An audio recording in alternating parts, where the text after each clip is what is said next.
The biggest thing that you have to focus on in any company that you're trying to scale is culture, right? I really, really want to lean in on that. There was a big game changer in our business when we really took culture to the forefront and we made it one of our biggest things that we focus on the company. If you want to scale a company and be successful, you really have to focus on that culture. You've got to build your mission. You've got to build your values. You should probably be building principles. These are the principles that the organization runs on. Because what's going to happen is as you hire more and more people, the culture of the company will change. Just because the CEO is no longer having a one-on-one conversation with everybody anymore, what's going to happen is you're going to be 4 or 5 steps removed from those people. So if there's anything you want to be successful at when scaling a business, you need to make sure that you already have a successful culture in place that's going to enable you to ultimately scale. Peter Drucker once said that, of course, culture eats strategy for breakfast, right? If you can get the culture right, you can have a bad strategy, but the team will continue to prevail and drive you forward. So I think culture is probably one of the biggest things that I see hold companies back that are trying to scale or even trying to really grow. That culture is really one of the big things you need, because to scale, you need people, and people want to be a part of a culture. They want to have a mission. They want to be able to have that. So I think, honestly, culture was the biggest thing. And, Starting a business is easy. Scaling it is where things get a bit more challenging. 70% of startups fail within the first 2 to 5 years of launching, not encouraging numbers. In today's competitive market, even established businesses are facing new and unanticipated market challenges. Still, we are firmly in the age of the entrepreneur, with solopreneurs launching new micro businesses, creators developing new products and services, and mega corporations being told to be more entrepreneurial. In this new and often chaotic environment, what are current best practices? What do those who succeed have in common? What should we at least be considering as we navigate a market where it seems that none of the old rules still apply? I'm Jane Singer, and you're listening to A Seat at the Table. Each week, I sit down with industry leaders, entrepreneurs, innovators, and authors who share their experience, expertise, and insights into succeeding in business. To get a better idea of what successful startups do right, I reached out to a man who's mentored hundreds of startups and whose career has been deep in the fast-growing MarTech sector. Dan McGaw is CEO of McGaw.io, an analytics and marketing technology consultancy, and SaaS platform UTM.io. Dan was previously head of marketing at Kissmetrics and worked as a CMO consultant for a number of high-growth companies, implementing tools, offering support, and analyzing data. He was also selected to be a United States Ambassador of Entrepreneurship by the U.S. Department of State. In this episode of A Seat at the Table, Dan talks about why traction can be more important initially than sales or profits, the critical but often overlooked role that corporate culture plays in building a successful business, why data is important, but so is human instinct in making the right decisions, and what the ideal MarTech stack looks like today. Before we get started, if you're looking to develop knitwear collections that will be a hit in any market, then Spin Expo is the place to go. It's the primary exhibition for yarns and knitwear. The fair is a rich resource featuring well-edited, high-quality collections, as well as cutting-edge technical innovation, not to mention outstanding trend information that cannot be found anywhere else. You can learn more at spinexpo.com. That's www.spinexpo.com. There's also a link in the show notes. And check out our website. You can find all of the previous episodes of A Seat at the Table, the show notes, productivity tips, and lots of other useful information. You can find it at seat.fm. That's www.seat.fm. FM because it's a podcast. Now let's hear from Dan about what we need to do or not do to get our businesses on a strong growth path. I'm really excited to have you on the show because you're talking about two things that I just simply love, which one of them is marketing and the other is the tech side of things. So we're in this age of entrepreneurship and everyone's being encouraged, right, to quit their day job, to start up, to do something. And a lot of people do, right? There's a lot of creators out there. And what I thought was interesting about your particular background as someone who's worked with hundreds of startups, what makes them work? What sort of separates the few winners from so many people who barely get off the launching pad? Yeah, at the end of the day, the biggest thing that we really see is the ability to pivot, right? Being an entrepreneur means that you're going to fail, right? I mean, at the end of the day, that's what it's all about, is failing. And Right. it's about is failing as fast as you possibly can. So the companies that we see be most successful are the ones that are willing and capable of pivoting and then switching their business idea. And the companies that fail are typically the ones who don't pivot, don't try to do something new, and then ultimately are the ones that fail.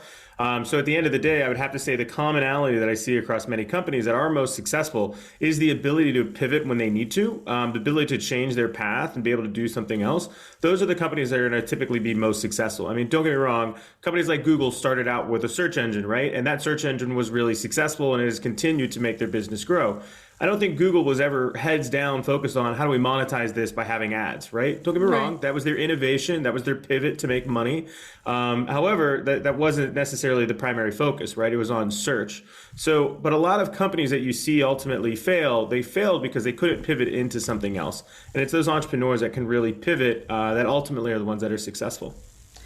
That makes a lot of sense. But how do you sort of square the concept of being agile, being able to pivot on the one hand with being willing to stay with something? Do you know what I mean? Because oftentimes people keep shifting so much at the moment they're expecting results too soon. So where do you strike that balance? Yeah, that's interesting. It's hard. I mean, it's a balance that you have to gauge on a day-by-day basis, right? It's something that you're going to constantly have to work through and try to figure out if this idea is going to be the one that's successful. Is this going to be the thing that's honestly moving you forward? And I think an easy way to determine whether it's being successful or not is whether you're running out of cash or not, right? So, I mean, if you don't have money to run the business anymore, chances are you probably need to look at doing something else because you're not being successful.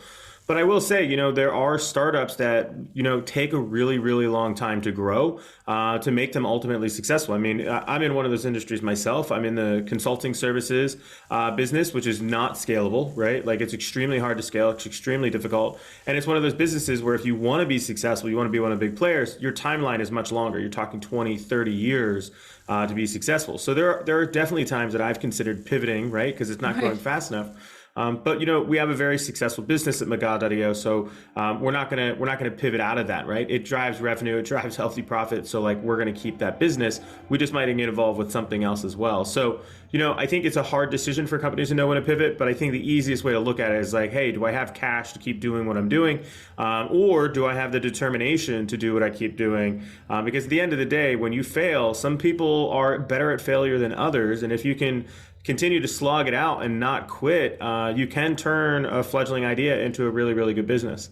When you're looking at whether you need to pivot or completely do something different, I think that a lot of people, unfortunately, expect results very soon. Do you know what I'm saying? Yeah. And when you hear about success stories, the story is often a condensed version of what it was really like. From your experience, what kind of a timeline should people realistically be looking at? Yeah. I agree with you that there is a lot of condensed stories, right? Like everybody thinks Amazon was an overnight success, right? Because they just heard of it and all of a sudden it's huge. But Amazon's been around for over 20 years. So like it's definitely not an overnight success. And the same thing goes with companies like Starbucks and the like. So they're not overnight successes. It really does come down to what you can handle personally, right? So as an example, I've been an entrepreneur my entire life. So, I can really slog it out on a business idea for 2, 3, or 4 years, especially because I have the capital to do so. And it's something that I'm able to do. Now, for other people, psychologically, they can't handle that, right? So you have to do what's going to be best for your mental health. I always stress that, right? You don't want to push yourself to any type of limit there. So do what's going to be best for you, of course, physically and mentally. But at the end of the day, I think the typical business, right, you should be able to get good signs on whether this is working or not by the 24-month mark, right? And you could probably shorten that down to 12 months and even 6 months, right? It really just comes down to, am I getting traction?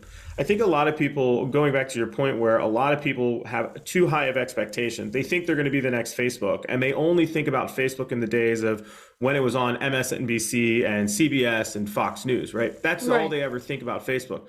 What they don't realize is that Facebook, basically was a bunch of developers. Mark in his dorm room building stuff. And then for a long time, they were working out of a garage in a house, right? So they were working out of the dining room table. They were slogging away 12 hours a day. there was nothing romantic about that, right? Like at the end of the day, they knew something was happening, they knew they had traction, and they knew something was moving forward. And that's what you really want to look for. But at the end of the day, if you're working on something for 6 months and you're not making any traction, that goes back to my point. You might want to pivot your idea a little bit and start working on something else, because that's going to push the move or push it forward. If you have high expectations, you got to understand you've got to stop focusing on yourself. You got to start focusing more on your customers if you want to meet those expectations. And that's something that everybody should be consciously doing, is how do I change my offering so that way I can grow faster? And I think that's an important point that most companies kind of miss out on. They set high expectations, but then I'm only going to do one thing. I'm only going to do this one idea. And if this doesn't work, screw it all. And it's like, that's how you go out of business. You've got to be able to call your baby ugly, and you've got to be able to switch things up. Yeah, I think that's a good point. And the other thing is, we talk about, as you were saying, how much money you're making and by what point, right? And that's, of course, critical, because if you don't have money coming in, you're probably going to be out of business very soon.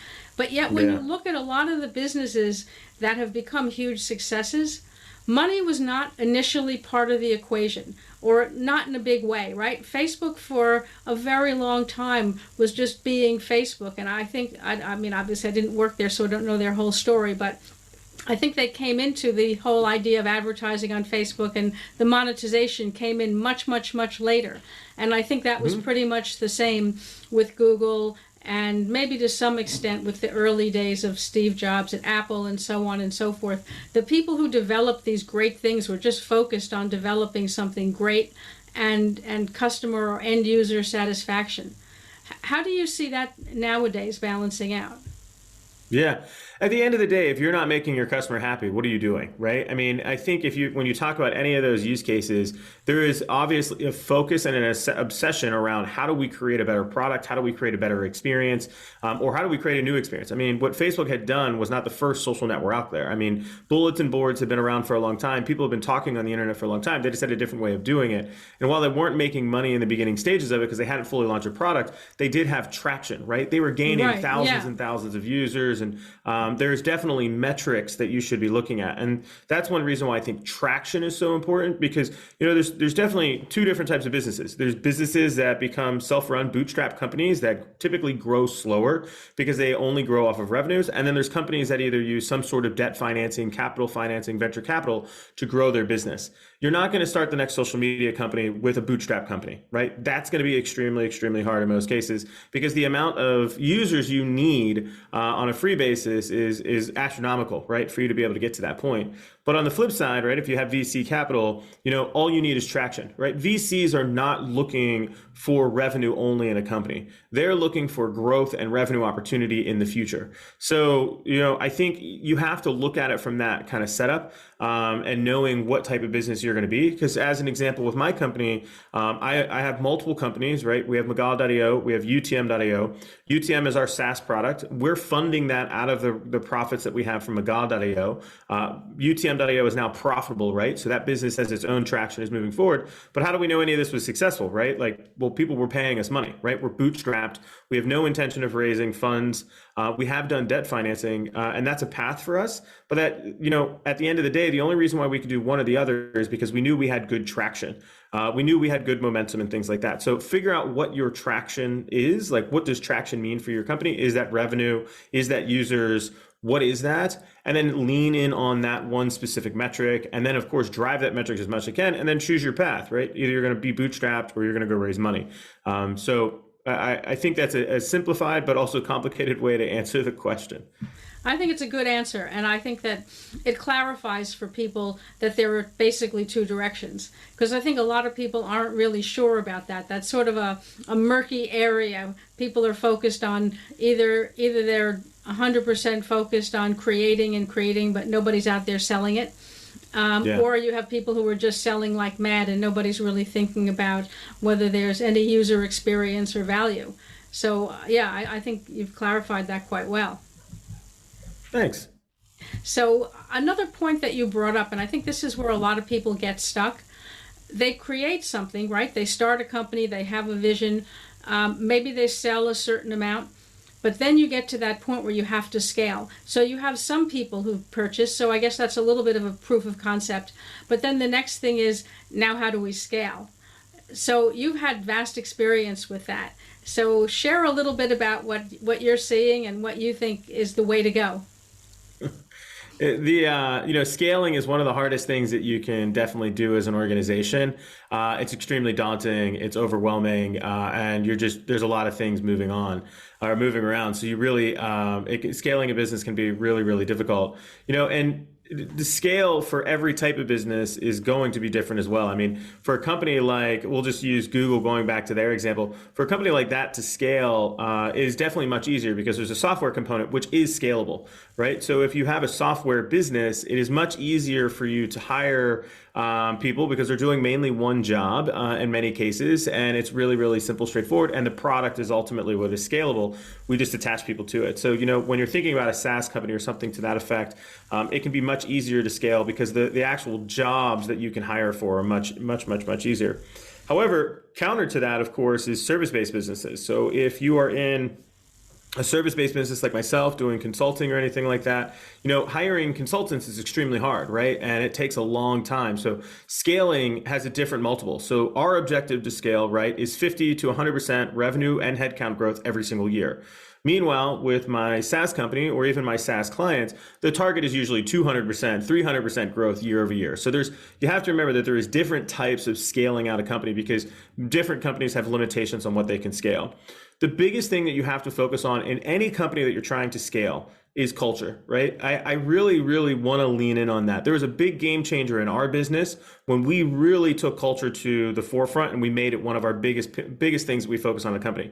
If you want to scale a company and be successful, you really have to focus on that culture. You've got to build your mission. You've got to build your values. You should probably be building principles. These are the principles that the organization runs on. Because what's going to happen is as you hire more and more people, the culture of the company will change. Just because the CEO is no longer having a one-on-one conversation with everybody anymore, what's going to happen is you're going to be 4 or 5 steps removed from those people. So if there's anything you want to be successful at when scaling a business, you need to make sure that you already have a successful culture in place that's going to enable you to ultimately scale. Peter Drucker once said that, of course, culture eats strategy for breakfast, right? If you can get the culture right, you can have a bad strategy, but the team will continue to prevail and drive you forward. So I think culture is probably one of the biggest things that I see hold companies back that are trying to scale or even trying to really grow. That culture is really one of the big things you need because to scale, you need people, and people want to be a part of a culture. They want to have a mission. They want to be able to have that. So I think, honestly, culture was the biggest thing. And, when I was at Kissmetrics, that was the biggest thing, the biggest reason why we failed. We had no culture.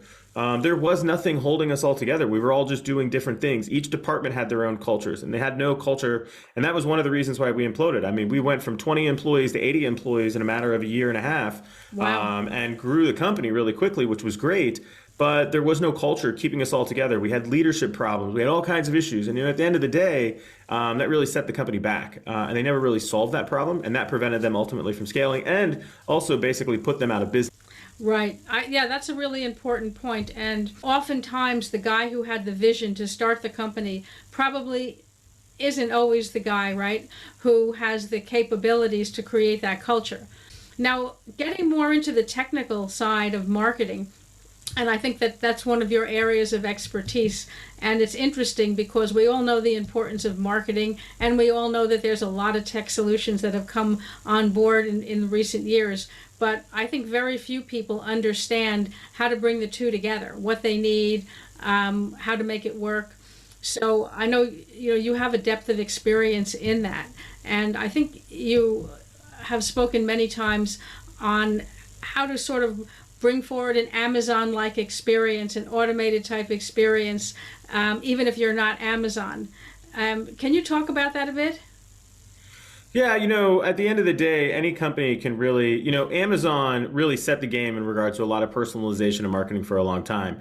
And now with technology, really anybody can do what Amazon was doing. And honestly, Amazon, what they're doing now is actually not all that complicated, right? Compared to what you can do. And there's a lot of products and services out there that enable you to do extremely, extremely personalized automation, but also have that automation be omni-channel, whether you want to be able to send them a text notification, a push notification, direct mail, or just an email. email or even have pop-ups on the site. I mean, the technology is just so much more powerful now to enable you to do that. So in the past, you used to only be able to see companies like Amazon and Netflix having a recommendation engine, right? Because you bought this, maybe you'll like these 10 different products.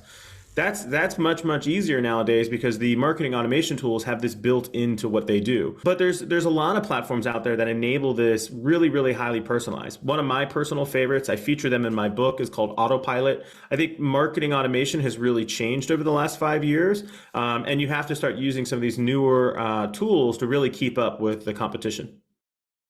Yeah, and I think one of the fortunate things, as you mentioned earlier, that anyone can really start to use a lot of the tools and get a lot more power. Before, in a sense, a lot of that was only for big companies. Yeah, no, for sure. Tech has been actually has democratized, in a sense, business. We're going to take a quick break now, and then we'll be right back. We were hiring when we were making 50 to 100K monthly losses. And why? Welcome to episode 1. I can't think of a single founder who's been around for a decent amount of time in business who hasn't had their tunnel of year. This was that year. We're going to be okay, yeah, Sheree.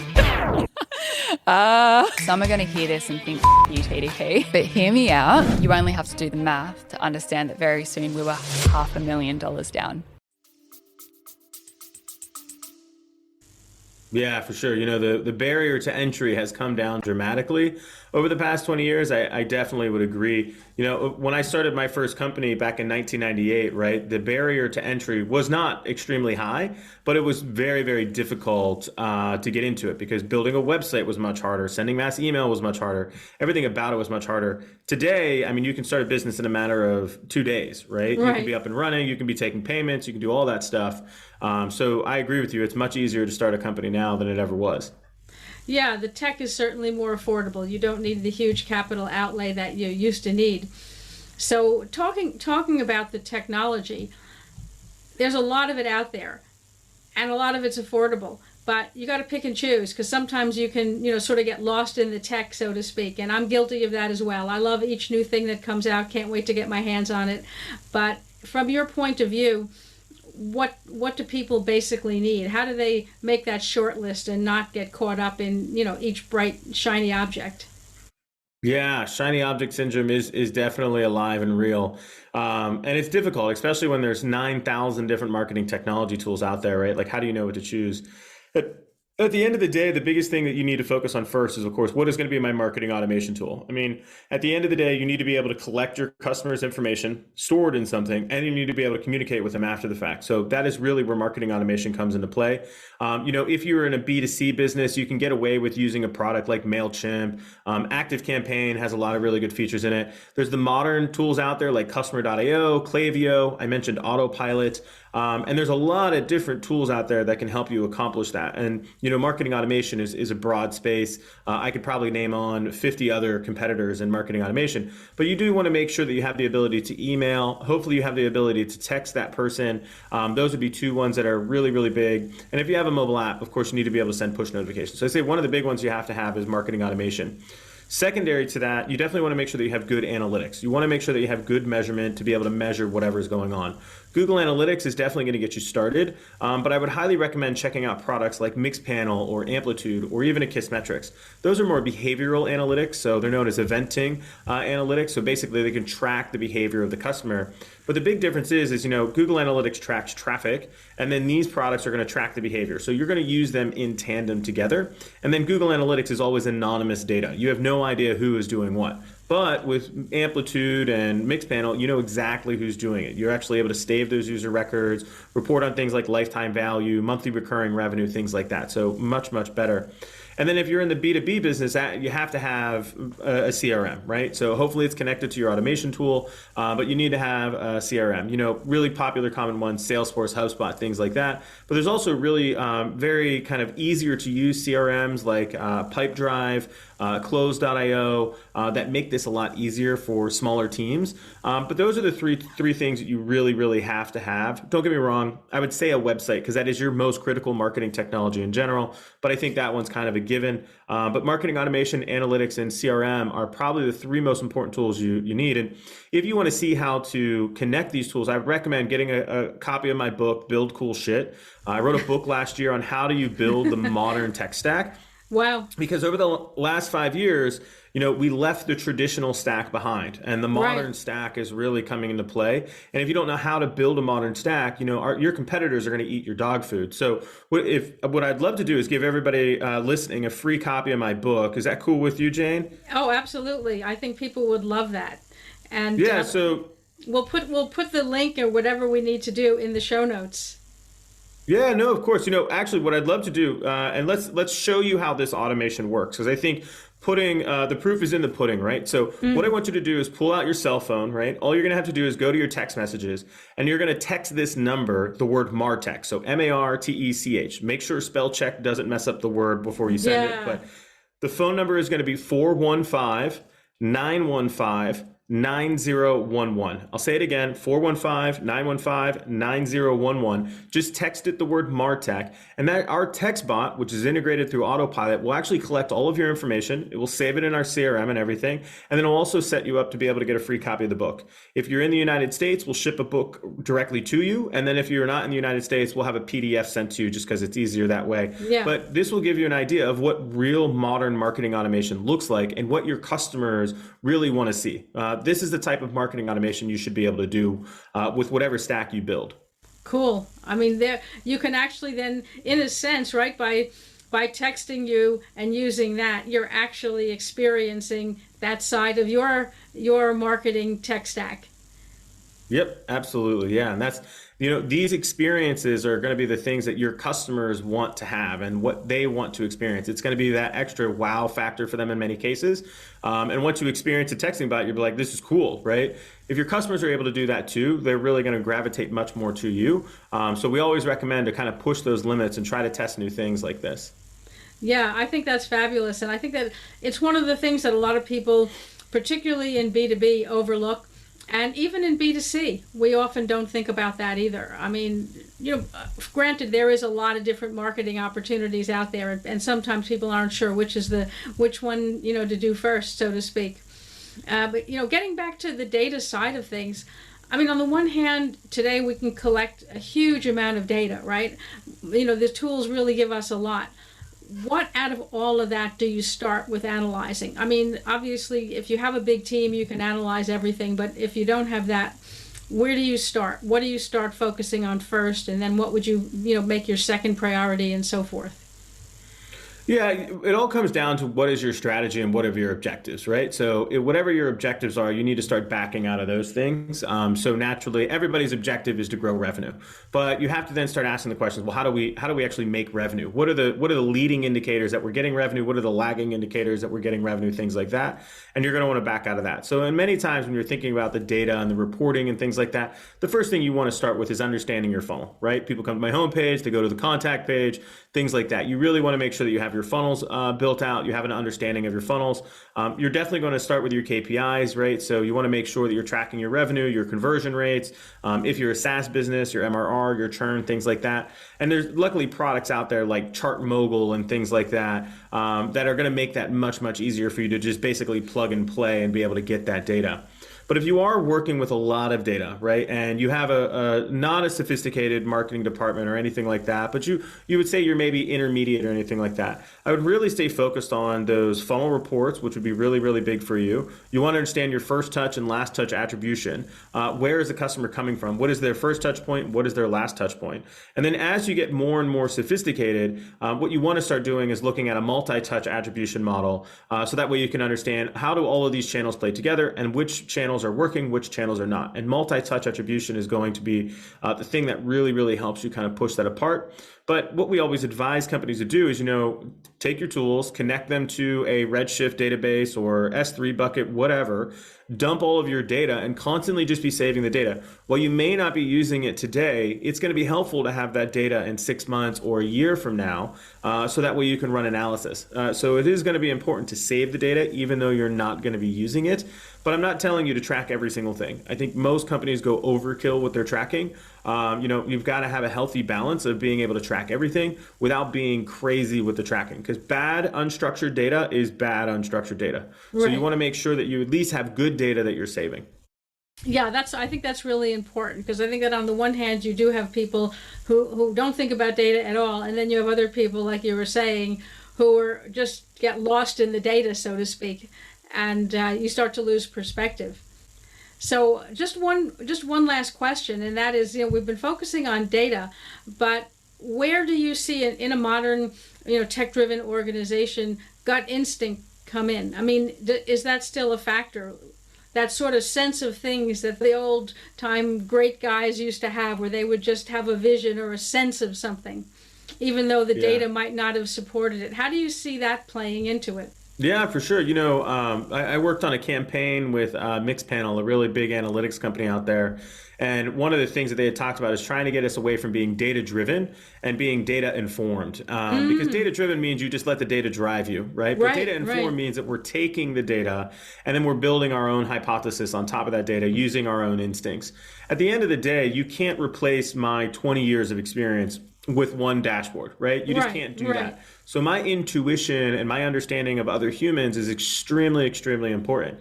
I definitely think you do need to still trust your gut at the end of the day, that feeling that you have. Your brain has been evolved over millions of years to be really smart and adaptable. And just because data says something doesn't always tell you the right answer.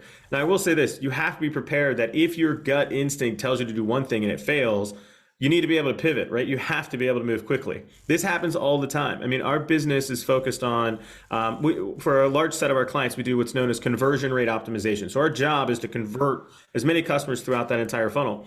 And, our instinct tells us to run a test. We run the test and it completely fails, right? So we have to pivot and adapt. And that's really, really standard. But I think with most organizations, there is a high level of you need to trust your gut, right? If the data is telling you you're wrong, you need to also be like, I'm wrong. But sometimes data isn't showing the whole picture. So you've got to trust your gut and move forward with that as well. Yeah, I think that's good. And I think it's encouraging, because it makes you feel that there is still a role for people in organizations, right, that are increasingly being driven by bots and AI and all kinds of tech. And I think that a lot of people are starting to wonder, right, am I going to fit in anywhere in the future? Yeah, no, we're always going to need people, right? At the end of the day, artificial intelligence is going to get really, really smart. Don't get me wrong, it already is pretty wicked crazy. Yeah. And what's going to happen in 10 years is going to be much crazier because it's going to just get better. It's going to double in power, every 2 years or something? It's definitely going to do a lot, but there's always going to be jobs out there for a human to do. The question just becomes, is the human willing to adapt as fast as technology? Is a human willing to change what they need to do for their career or their life so that way they can stay relevant? Because there's always going to be jobs for people. The question is the human willing to evolve as fast as technology is? And that's a question that we just aren't able to answer yet. That's a really good way to frame it, and nobody else has really put it into that perspective. But I think I think you've summed it up in a way that really puts it into perspective for people, is their willingness to be adaptable and change, as opposed to pushing back against technology, which is always going to be part of the equation. Thanks. So, Dan, how do people reach out to you? I know we have your phone number. We're going to ping you and get that book. I definitely am. But if people want to connect with you, what's the best way? Yeah, the best way to connect with me is go to LinkedIn. I'm most active on LinkedIn. Okay. You can definitely connect with me. I connect with everybody on there, and I try to be engaging on LinkedIn as well. So if you have a question, feel free to send me an email on LinkedIn. Always happy to be able to connect on LinkedIn. If you're looking to be able to learn more about marketing technology, marketing analytics, or the tech stack in general, you can always go to magaw.io. My last name does not have an R, so mcgaw.io. Okay. Go to our website. You can check out all of our content. Every single thing we do for our clients is also publicly free on our website. So there's nothing that I'm going to teach you as a consultant that I'm not already teaching you on the website. So definitely feel free to go learn everything you want on the site and then be able to do it yourself. I mean, we try to make that as easy as possible. Okay, I think that sounds terrific. Dan, thank you so much for joining us today. I've learned a huge amount listening to you, and I really value everything that you've shared. So thanks again. Thank you. I appreciate you having me here. If you enjoyed this episode of A Seat at the Table, join me each week when I sit down with industry leaders, innovators, entrepreneurs, and authors who share their expertise, experience, and insights about succeeding in business and in life. And make sure to visit Spin Expo. From trend information to technical innovation, Spin Expo is the primary exhibition for yarns and knitwear. The fair provides well-edited forums featuring high-quality products that are bursting with creativity. To learn more, go to spinexpo.com. That's www.spinexpo.com. You can also find a link in the show notes for this episode. And don't forget to check out our podcast website, where you can find all of the previous episodes of the Seat at the Table podcast, the show notes, news about our upcoming masterclass series, and lots of other useful information. You can find it at seat.fm. That's www.seat.fm. FM because it's a podcast. Thank you for joining me today. I'm Jane Singer, and I'll see you in the next podcast episode.